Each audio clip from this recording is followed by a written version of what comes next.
Welcome to BSR news. Bhuvanagiri CPM party MP అభ్యర్థి ఎండి Jahangir nomination దాఖలు. యాదాద్రి భువనగిరి జిల్లా భువనగిరి సిపిఎం పార్టీ ఎంపీ అభ్యర్థి ఎండి జహంగీర్ నామినేషన్ దాఖలు వేశారు. నామినేషన్ పత్రాలను జిల్లా కలెక్టర్ ఎన్నికల రిటర్నింగ్ అధికారి హనుమంతు జెండగేకు అందజేశారు. ఈ కార్యక్రమంలో ఎంపీ అభ్యర్థి ఎండి జహంగీర్, సిపిఎం పొలిట్ బ్యూరో సభ్యులు బివి రాఘవులు, చేరిపల్లి సీతారాములు పాల్గొన్నారు. బివి రాఘవులు మాట్లాడుతూ బీజేపీ మతోన్మాద విధానాలను ఎదిరించి పోరాటాలు చేయడానికి భువనగిరి నుండి పోటీ చేస్తున్నామని తెలిపారు. తెలంగాణ రాష్ట్రంలో 17 పార్లమెంటు స్థానాలు గెలుచుకోవాలని బీజేపీ పార్టీ ఆశిస్తుందన్నారు. బీజేపీ ఆశలను భగ్నం చేయాలని ఓటర్లకు విజ్ఞప్తి చేశారు. బీఆర్ఎస్ కాంగ్రెస్ కలహాలతో పూట గడుపుకుంటున్నాయని, కేంద్ర ప్రభుత్వం బీజేపీ విధి విధానాలు ఎండగట్టుకుపోవడంతోనే తాము పోటీ చేస్తున్నామని అన్నారు. సిపిఎం పార్టీ అభ్యర్థి ఎండి జహంగీర్ భారీ మెజార్టీతో గెలిపించాలని కోరారు. బీజేపీకి వ్యతిరేకంగా మేము క్యాంపెయిన్ చేస్తూ భువనగిరి నియోజకవర్గంలో ఆ క్యాంపెయిన్కి ఊపు రావడానికి మేము పోటీ చేస్తున్నాం. ఈరోజు దురదృష్టవశాత్తు కాంగ్రెస్ బీఆర్ఎస్ పరస్పరం కలహించుకోవడం ఎక్కువగా ఉంది. బీజేపీ విధానాలని, కేంద్ర ప్రభుత్వ విధానాలని ఎండగట్టడంలో తక్కువగా ఉంది. ఆ లోటుని మేము పూడ్చాలని చెప్పేసి ఈ క్యాంపెయిన్కి మేము సిద్ధమవుతున్నాం. అలాగే వారికి ఆ రెండు పార్టీలకు కూడా విజ్ఞప్తి, ఈరోజు పార్లమెంట్ ఎన్నికలు జరుగుతున్నాయి. బీజేపీ ప్రమాదకరమైన విధానాలను అడ్డుకోవాల్సిన అవసరం ఉంది. ఈ తెలంగాణలో దానికి అవకాశం లేకుండా చేయాల్సిన అవసరం ఉంది. దాన్ని దృష్టిలో పెట్టుకుని వాళ్ళు కూడా రాజకీయంగా వ్యవహరించాలని చెప్పేసి, అందుట్లో ముఖ్యంగా కాంగ్రెస్ ఈరోజు అధికారంలో ఉంది కాబట్టి అది ప్రధానమైన పాత్ర నిర్వహించాలని చెప్పేసి ఈ సందర్భంగా కోరుతున్నాం.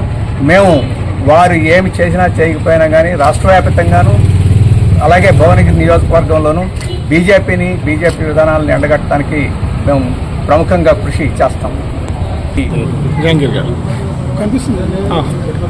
భువనగిరి పార్లమెంటు నియోజకవర్గ ఎంపీ అభ్యర్థిగా ఈరోజు సిపిఎం పార్టీ అభ్యర్థిగా ప్రధానంగా ఎన్నికలు రాజకీయ కర్తవ్యాన్ని సూచిస్తూ ఉన్నాయి. దేశవ్యాప్తంగా మతోన్మాద రాజకీయాలు పెచ్చరిల్తున్నటువంటి పరిస్థితుల్లో ఈ భువనగిరి పార్లమెంటు నియోజకవర్గ ప్రజల్ని చైతన్యవంతం చేయడం, అలాగే ఇక్కడ ఉన్నటువంటి స్థానిక సమస్యల్ని ఎక్స్పోజ్ చేస్తూ ఈ సమస్యల పరిష్కారం కోసం ప్రయత్నించడంలో మా వంతు కర్తవ్యాన్ని మేము నిర్వర్తిస్తాం. ఆ రకంగా భువనగిరి ప్రాంత ప్రజలందరూ కూడా సిపిఎం పార్టీ సుత్తికుడు నక్షత్రం గుర్తుపై ఓటు వేసి అత్యధిక మెజార్టీతో గెలిపించాల్సిందిగా ప్రజలందరికీ నేను ఈ సందర్భంగా విజ్ఞప్తి చేస్తున్నాను.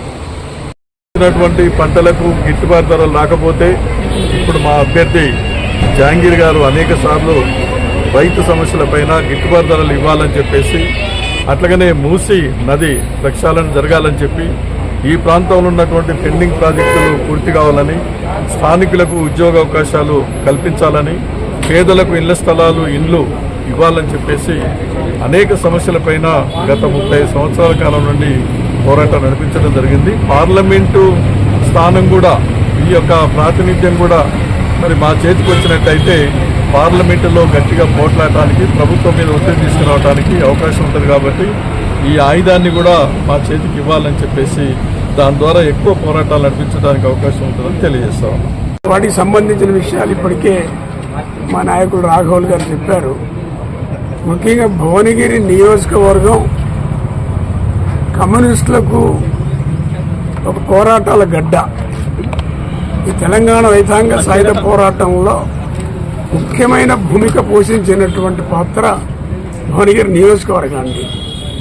అందుకని ఆ చరిత్రను నిలబెట్టడం కోసం, ఆ ప్రజల త్యాగాలని గుర్తించుకోవటం కోసం, వారి త్యాగాలను ఆదర్శంగా చేసుకొని ఈ భువనగిరి నియోజకవర్గంలో, తెలంగాణ రాష్ట్రంలో బీజేపీ విధానాలకు వ్యతిరేకంగా ఓ సమరశీలకమైనటువంటి పోరాటాలు ఇప్పటికే నిర్వహిస్తున్నాం. భవిష్యత్తులో నిర్వహించాలనే ఉద్దేశంతోనే ఈ పోటీలో నిలబడటం అనేది జరిగింది. అందుకని ప్రజలందరూ ఆలోచించాలి. ఈ నియోజకవర్గ ప్రాధాన్యతని, దీని చరిత్రని గుర్తించుకోవాల్సినటువంటి అవసరం ఉంది. ఆ విధంగా గుర్తించుకోవడమే కాదు, సుత్తి కొడవల నక్షత్రం గుర్తుకు ఓట్లు వేసి గెలిపించాలని ప్రజలకు విజ్ఞప్తి చేస్తున్నాం. తద్వారా రానున్న రోజుల్లో మరిన్ని పోరాటాలకి, ప్రజల తరఫున ఉద్యమాలు చేయటానికి